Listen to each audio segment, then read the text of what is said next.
My wife and I, when we lost our son, it was, I mean, we had similar but very different experiences. I mean, it was as if she said it felt like she was caught in a blizzard, and she doesn't remember the 6 months after we lost our son. For me, it was like everything that I had known was burned to the ground.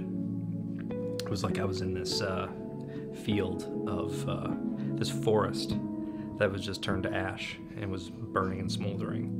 That's what returning to zero is for me. It's returning to a place where you have to start completely over. You have to start over emotionally. You have to start over with your worldview, and you have to start over with like almost a philosophy of like how do I make sense of a world in which this can happen? You know, it's so backwards. I mean, losing a child is incredibly backwards. This one is in such a netherworld because people don't recognize it as an actual death, and that's what it is.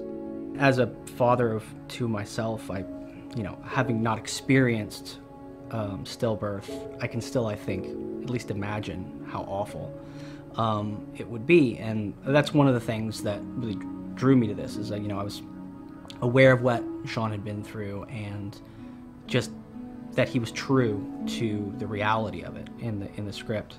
Again, just made me feel like I had to be a part of this. I have to help make this happen. You have this amazing resource, Sean, and obviously you want to be true to the experience, but also true to what's on the page. So it's great that the person who it's based on is also the writer-director, because he can help us navigate that difference.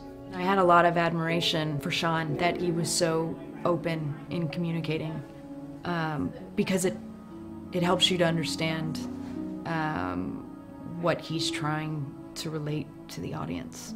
Whatever you do, if it's based in an experience that you understand, an experience that you've been through, something that you absolutely understand at the core of yourself, what it means and what's involved, then it can only enhance the subtlety with which you approach it, because you know so much about it.